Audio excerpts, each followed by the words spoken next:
దేవుని నామమునకు మహిమ కలుగునుగాక.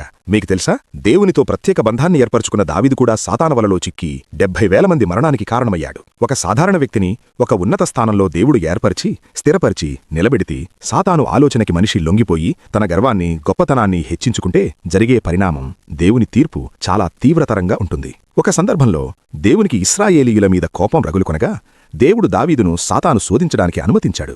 సాతాను దావీదులో గర్వాన్ని పెంచి ఇశ్రాయేలీయులను లెక్కించడానికి ప్రేరేపించగా దావీదు యోవాబుకు ఆజ్ఞ ఇస్తాడు. కాని యోవాబు దావీదును వారించినా దావీదు ఒప్పుకోకపోవడంతో యోవాబు బెన్యామీను గోత్రం తప్ప అందరినీ లెక్కచేసి దావీదుకు ఇస్తాడు.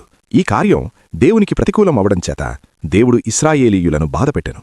దావీదు తన తప్పు తెలుసుకుని, నేను అవివేకముగా ప్రవర్తించితిని, నా దోషము పరిహరింపుమని దేవునికి మొరపెట్టగా యెహోవా దర్శకుడగు గాదుతో దావీదుతో 3 శిక్షలలో ఒకదాన్ని ఎంచుకోమని చెప్పమని పంపెను. మొదటిది 3 సంవత్సరాల పాటు కరువు. రెండవది నీ శత్రువులు కత్తిదూసి నిన్ను తరుముట ద్వారా నీవు నశించిపోవుట.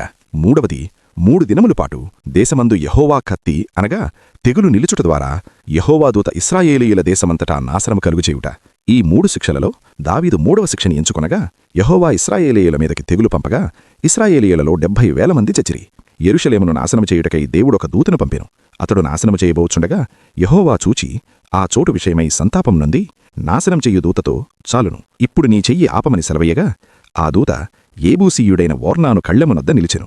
దావీదు జరిగిన నాశనమును చూచి యెహోవాకు మొరపెట్టగా అప్పుడు యెహోవా దావీదును ఓర్నాను కళ్ళెమునందు ఒక బలిపీఠం కట్టుటకు ఓర్నాను కళ్ళెమునకు వెళ్లమని గాదుతో సెలవిచ్చెను. అప్పుడు దావీదు ఓర్నాను కళ్ళెమును ఖరీదు చేసి యెహోవాకు బలిపీఠం కట్టి బలి అర్పించెను. అప్పుడు యెహోవా కోపం ఇశ్రాయేలీయుల మీద నుండి నిలిచెను. యెహోవా దూత తన కత్తిని ఒరవ వేసుకునెను. ఇట్లు దావీదులోని గర్వపు లోపము, సాతాను ఆలోచనకు దావీదు ఇచ్చిన చోటు వలన ఇంతటి తెగులు సంభవించెను. ఒక మనిషి సాతాను శోధనకు లేక ఆలోచనకి లొంగిపోతే తన ఆస్తిని లేక సంపదని లేక తన అధికారాన్ని దేవునికన్నా నేనే గొప్ప అనే ఆలోచన చాలా విపరీత పరిణామాలకు దారితీస్తుంది. కొన్నిసార్లు దేవుడు మనతో వాక్యం ద్వారా మాట్లాడినా లేక ఆయన ప్రవక్తల ద్వారా బోధకుల ద్వారా హెచ్చరించినా మనం వినకపోతే మన సొంత ఆలోచననే ఆధారం చేసుకుంటే ఎంతటి కీడనుభవించాల్సి వస్తుందో ఈ సంఘటన ద్వారా గ్రహించాలి.